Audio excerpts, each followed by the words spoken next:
Good morning, it's the 6th of January 2017. I always want to say 2016 still, but it's 2017. Now, this morning I'd like to play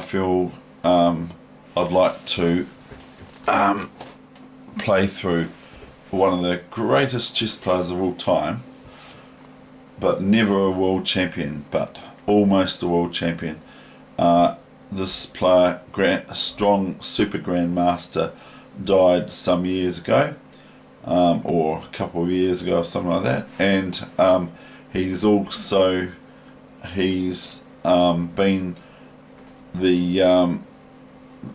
been the second in line for the World Championships as well, against Spassky. Korchnoi versus Spassky. So I'm speaking about Korchnoi here. Now I have his book here, Korchnoi's 400 Best Games. Now it's a very, very good game. Very, very good book, I mean. 400 Best Games in here. And I'm quite late in the book.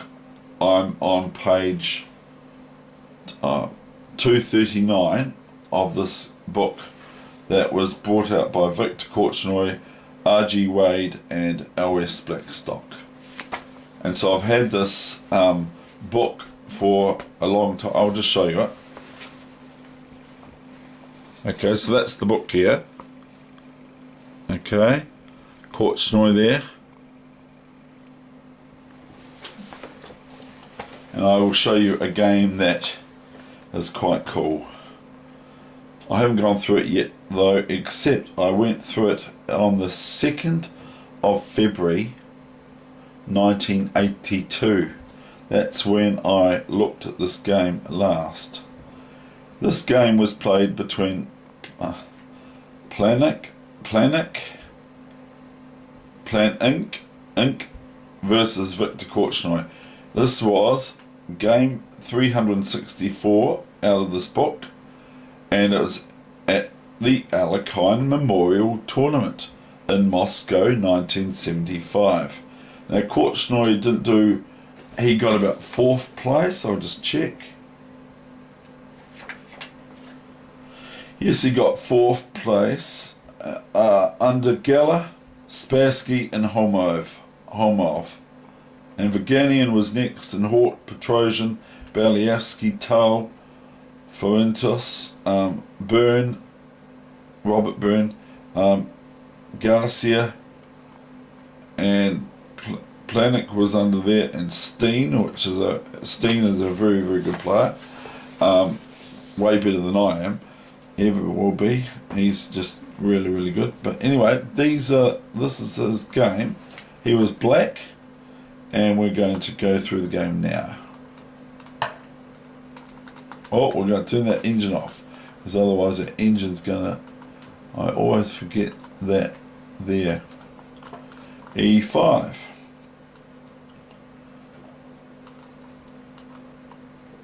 F4. What a move to play in this tournament. This is almost like a la sort of Alexander Alekhine.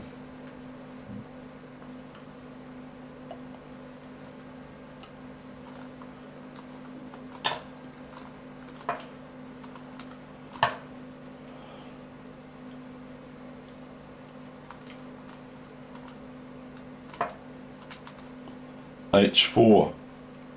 Right? Quite good for white.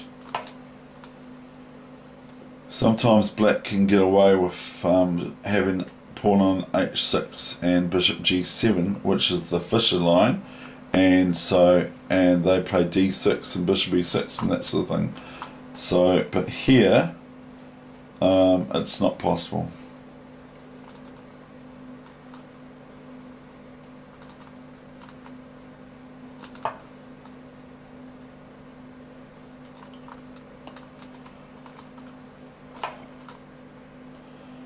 d6 asking the question obviously to the knight, so the knight has to move it out or be captured. Knight g4, and then black plays knight f6. Now this looks quite ugly for black. They've got three sort of pawn islands. This pawn is, these pawns here on the f file are doubled and isolated at the same time. They're doubled and isolated, which means they've got no buddies next door to them like pawns. So this is a pawn island for black. There we go again. This is a pawn island for black, and this is a pawn island for black. And these are two pawn islands for white, the queenside and one kingside pawn, and these two pawns here are another island. They're not a real island, but that's what they get termed as. And this is quite a short game actually. So knight f6, and now white has this knight attack twice on g4, you see. White has this knight attack twice on g4 by the knight and the bishop on c8. So white has to do something about it, either take it, this knight, move away somewhere, or protect it with the bishop or something like that. So white plays knight to f2. Now we've got a bit of analysis here. I could go over it with you too. The King's Gambit by Korchnoi and Zach, published 1974. So he wrote the book on the King's Gambit, which I think I remember he did. Gave only white should play knight f6. Knight f6. I'll do it. Queen f6. But whereas knight f2 they gave it as an interesting move. Queen f6, we'll get back to that soon. Queen f6, knight c3, c6, obviously stopping this knight from coming in here, checking the queen. I call it a checking of the queen, and my friends get really annoyed with me when I call it a checking of the queen. d4 is no good, they say it's dubious. Black plays rook g8, which is now saying the position is unclear.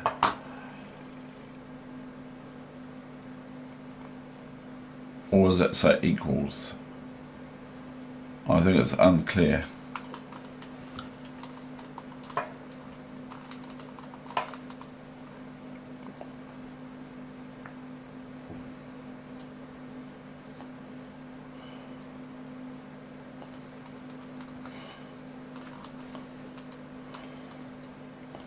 They can't play that. Oh yeah, they don't.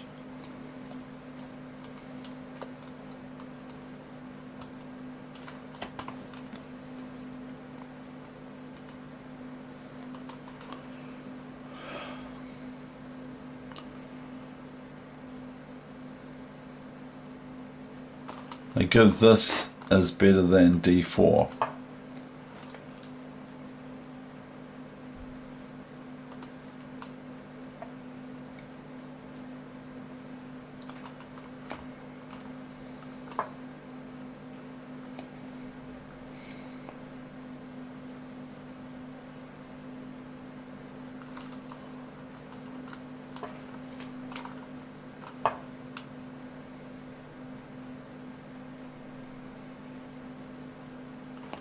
See, what happens in the King's Gambit a lot is that pieces go off on the side side files and all that sort of thing. They get sort of a lot of decentralization occurs. Instead of the pieces all being around this area of the board, the center, as I pointed out, this here right there is the perfect centre, and the absolute centre is the centre. But you can't put a piece on that very centre. So these are the centre squares here, these 4 squares here, 4 square shops. E4, D4, D5 and E5. They are the 4 square centre, and these are the outer centre, of, as I've pointed out, I think in lesson number 1. So, but this game, we're getting all sorts of things. One, we're trying to hang on to this F pawn for black.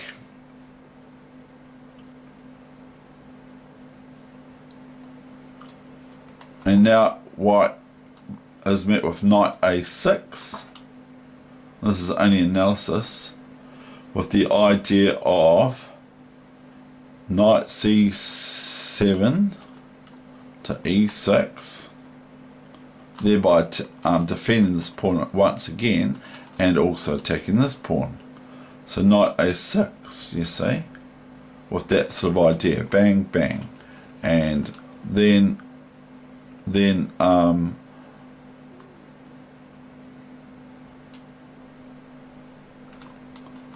yeah, anyway, knight A6.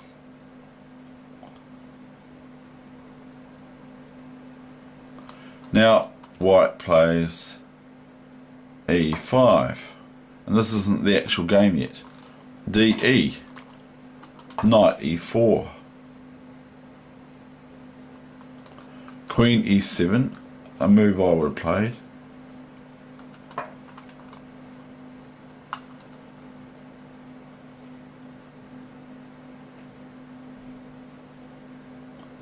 I've lost my bearings now, I don't know where I am. Oh yeah, that's why, still, naught. What's going on here?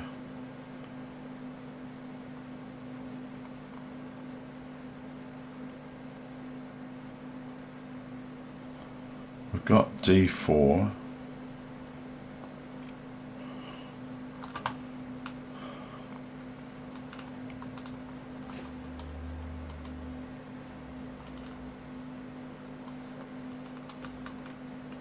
What is going on here?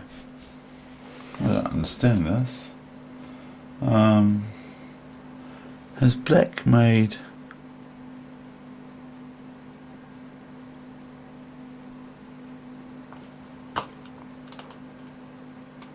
Oh, we're still on queen e7. I just don't understand what's going on here. Anyway, they give 0-0 with a good attacking position for white. Anyway, we'll go back to where I got up to before, which is knight here, the new main line. So now we're going to continue this game. That this Planink went back to knight f2. And these are like these are tournaments that only the super grandmasters and that sort of can actually enter. They're not open to anyone else. They're not open to just you know, weak players like myself and all that sort of thing. They're only open for world champion players and top grandmasters. And usually they get invited. Blah blah blah blah blah. Anyway, here we go. Knight f2, okay. Rook g8, a sensible sort of move.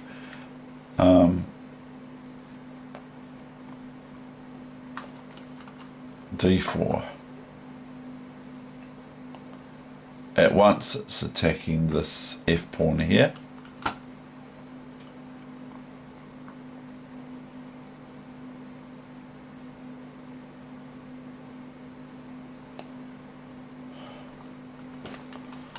So black defends it.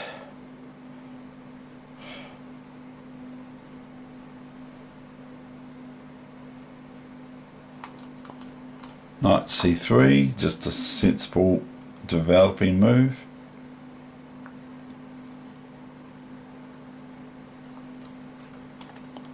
queen e7.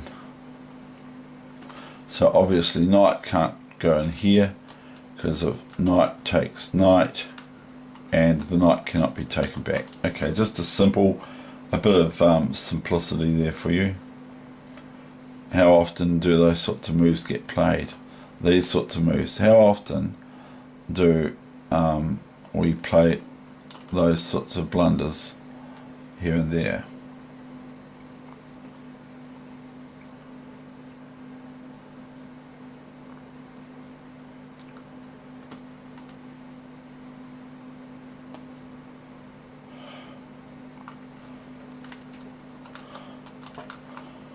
Now checking the thing again.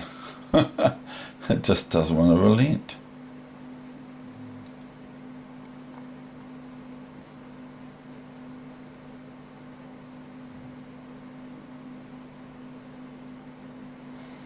I'm going to give you, if this, I give this, knight d5, and the queen can't go here because the knight take, as the computer shows, the queen can't go here because of knight takes pawn here, check, and knight takes queen. So the queen goes back to d8, the analysis says. Then white plays queen e2, pinning the knight to the king with the queen. And so black has to defend it somewhat. If it goes bishop here, then white can just attack it again, I believe, by knight f2, and black cannot defend it, and so black loses it. So black goes f5, and then is met with this queen h5 move, check, and the bishop is now loose, and this, and this, or that one, I don't know, it doesn't really matter, I think. Oh dear, we have to watch this.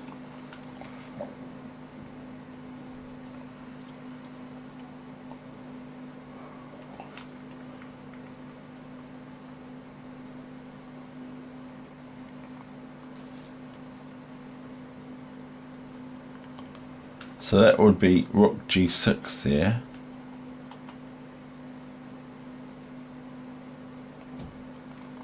I feel that this would be the move. This looks quite good. Then this, so that's protecting the knight here move. Then this. Then this. It's looking quite crunchy. Then if here, then here,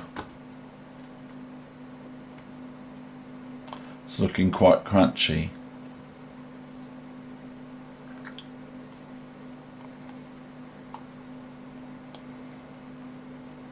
It's looking quite crunchy.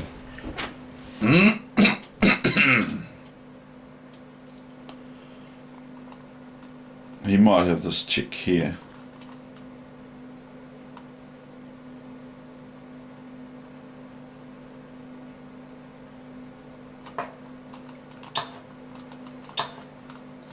We've got this even here, sort of, if we like.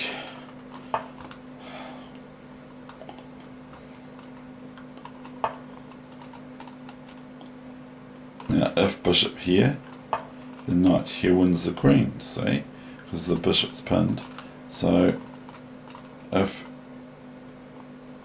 king, queen here, can't go bishop back, so you gotta go here, then you go clunk, and then you go clunk, check, and then the king moves here,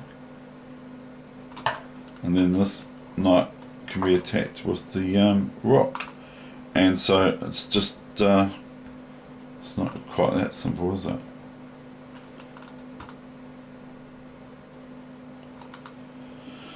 Because that can happen there. I don't know. King takes,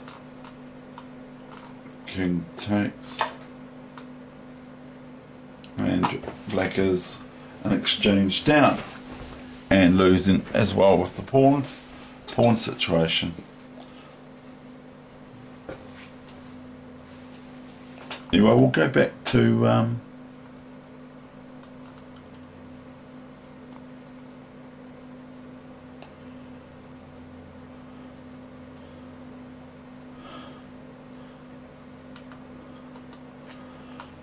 this is the position here.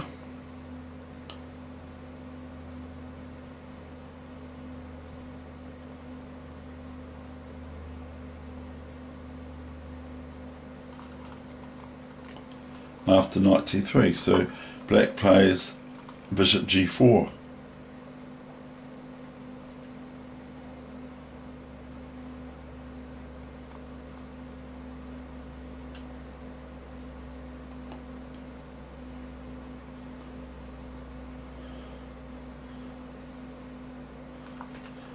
Bishop e2,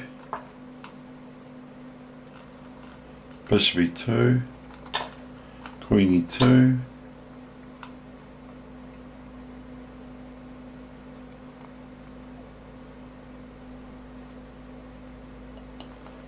knight c6,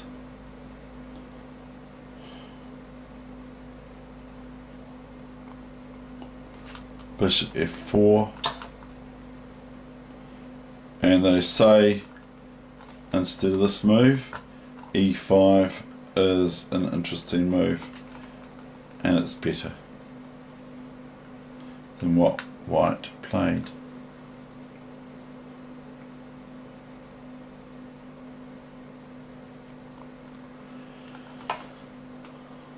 Because if knight takes pawn, then just pawn takes knight. If knight takes pawn, then pawn takes knight. And the queen can't take back because it's pinned to the other queen. And so black can take this queen or this pawn here. Can take that pawn A. But that, so white can play that, black can play this. Take here. Now white can be met with this move, just a sort of intermediate move sort of thing. Okay, and the king can come here.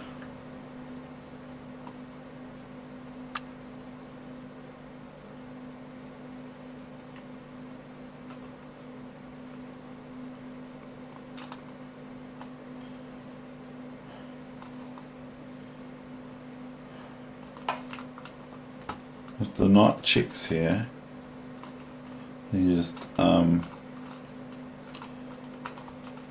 then you're just going to escape, I think. It's interesting anyway. So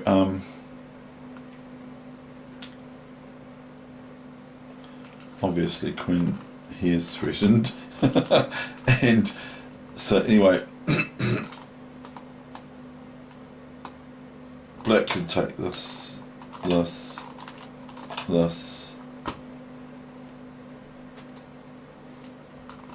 and this. The knight's not going to go anywhere, possibly, mainly. So that put the counters of material, 5 pawns versus 6 pawns for black, and there's an abundance of pieces for white. They've got 2 pieces for, have they? No, sorry. They've got 1 piece for the exchange, but there's a knight sitting in here. So white would try, black would try, sorry, to get this knight out of here.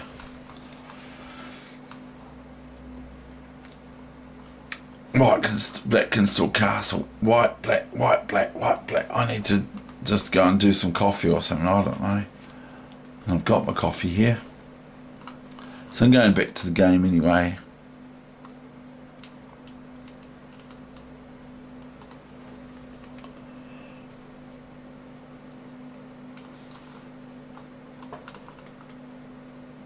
Bishop g4, bishop e2.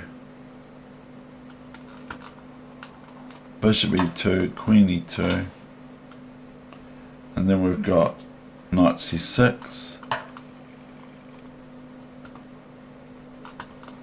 Bishop f4.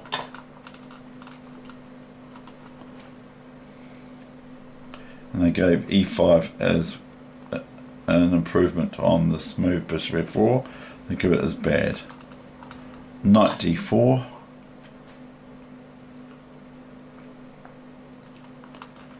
Queen f2. And Encyclopedia of Chess Openings, Volume C, section, C section, editor gave this a slight advantage for white. And that was a game, I can't really say the name properly, but I'll give it a go. Lunyakov versus Telgin, USSR, 1965.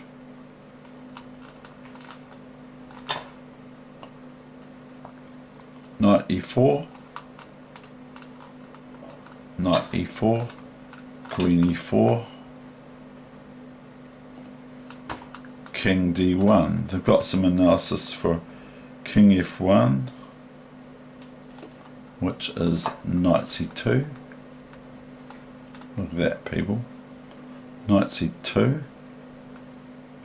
Removing the knight's protection for, and also defending the rook from attacking the queen and pinning the queen to the king with the rook here. So this move does a few things.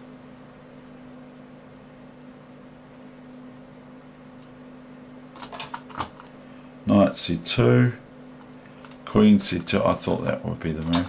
Queen c2, rook g2. It's very dangerous stuff because white can go rook here. So it's pretty dangerous sort of stuff.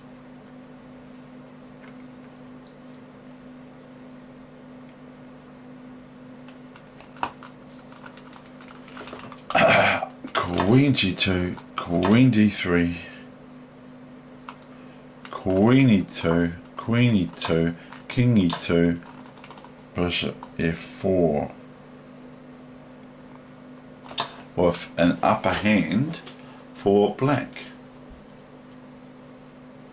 So even though white's got a rook compared to the bishop, the pawns are just too strong, 6 versus 3 pawns. So they give this as the upper hand for black. We'll go back to where we got up to.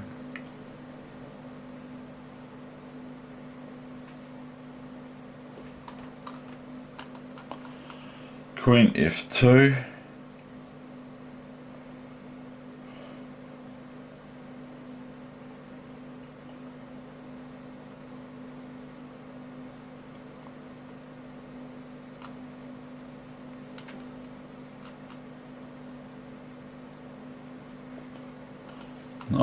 Knight e4, knight e4, queen e4 check, and white goes to d1.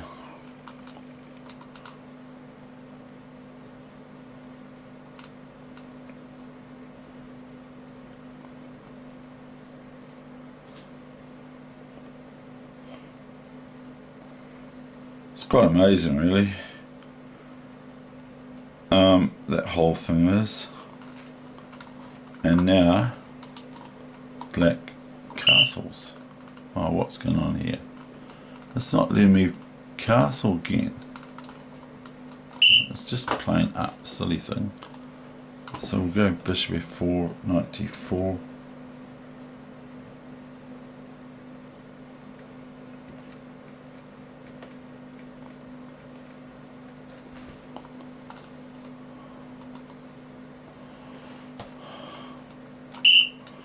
Why isn't it letting me do that?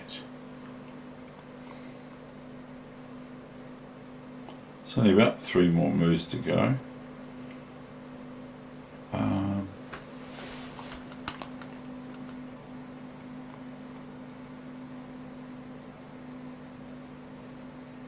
Can't understand what's done this to me yesterday too.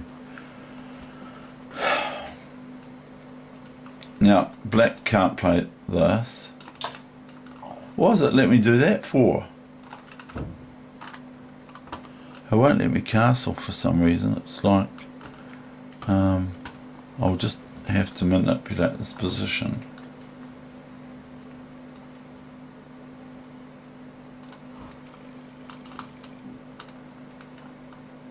So we're going to make this move here, okay? And then it's white to move. And they say it's an exclamation mark. So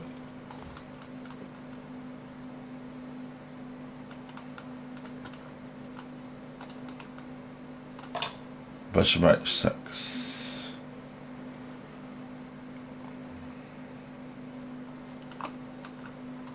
Rook g2, screaming out to be played. And if rook here, then it's just met with queen here, check, winning the queen. Rook g2. Boy, you're a bit nasty today, computer. Queen f1. Look at this.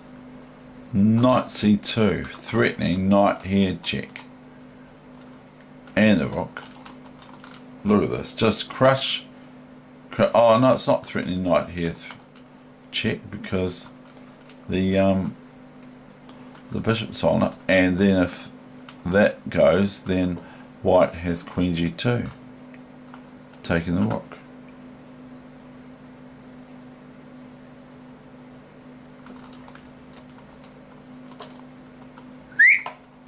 Chuck. Oops, that looks a bit damaging.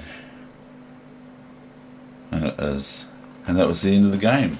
How beautiful is that? And so I would like to say that I considered Korchnoi one of those ones that would play his own move. He would play moves that astonished his opponents because he played outside of the square, which is, as I'm saying, a very, very good thing to do. And that's what he was really good at, was to play outside the square instead of playing all the book moves and all that sort of thing, because back then it was already considered that it was better for white after bishop takes f4, which you can go and have a look at again. So they considered bishop f4 better for white, and he then won it. So what's that saying to you? I suppose you can say whatever you like it to say, but for me that's pretty important, that he's able to turn the tables on theory. Okay, so it's the end of my session today, and it's now 20 past 11 here in Christchurch, New Zealand, the city that rocks or did. So I hope we don't have any big ones like we did back then. We had a whole lot of them, like a whole lot, lots and lots and lots of them, just crazy. And they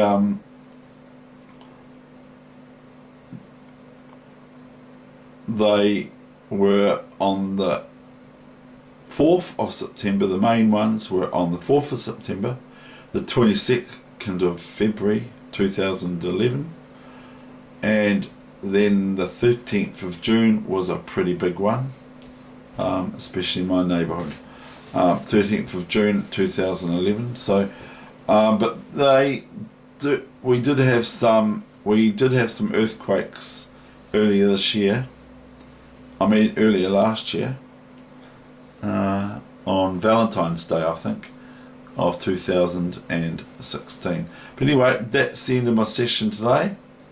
And amongst other things, this is a threat as well, which you can't do, of course.